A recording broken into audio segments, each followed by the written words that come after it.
Hello বন্ধুরা, কেমন আছো তোমরা সবাই? আশা করছি সবাই খুব ভালো আছো। আমিও খুব ভালো আছি। আমারই স্বপ্নরান পরিবারের তরফ থেকে তোমাদের জানে অনেক অনেক স্বাগত। এই দিনটি ছিল যে 19শে আগস্ট 2024 ছিল যে রাখি পূর্ণিমা। সকাল সকাল দেখতেই পাচ্ছ মা সোনামণি দুজনেই মামাকে রাখি পরিয়ে দিচ্ছে। কারণ সেদিন আমি কোনো ভিডিও করতে পারিনি, কারণ আমি সেদিন বাড়িই ছিলাম না, আমার পরীক্ষা চলছে। সেই জন্য সেই সারা দিনটা কী করলাম, মার একটু একটু করে ক্লিপ রেখেছিল, সেটাই তোমাদের সাথে শেয়ার করে দিলাম। প্রথমেই দেখলে তো, প্রথমেই বললাম আসল কথা হচ্ছে মা সোনামণি দুজনেই মামাকে রাখি পরিয়ে দিলে, কারণ মামা তারপর বেরিয়ে যাবে।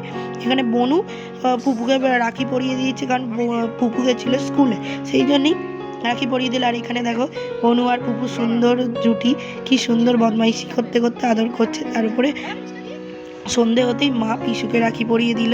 তারপরে এখানে মিষ্টি খাওয়ানো, গিফট দেওয়া, সব রকমটা হলো। তারপরেই আমি এখানে রাখি পরিয়ে দিলাম পুপুকে। এই যে বনু পরিয়েছিল, তারপরেই আমি পরিয়ে দিলাম। আর এখানে পুপু এখানে আমার সাথে যথারীতি যেমন বদমাইশি সেরকমই করে, তো সেরকমই করছিল। তারপরে পুপুকে পরালাম, তারপরে প্রিয়মকে রাখি পরিয়ে দিলাম। তারপরে সুন্দরভাবে গিফট দেওয়া, মিষ্টি খাওয়ানো সবটা সম্পন্ন করলাম।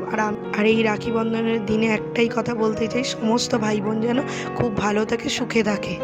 আজকের ভিডিওটি ভালো লাগলে তোমরা প্লিজ লাইক, কমেন্ট, শেয়ার ও সাবস্ক্রাইব করে চ্যানেলটির পাশে থাকো। দেখা হচ্ছে পরের ভিডিওতে। চলো টাটা, বাই।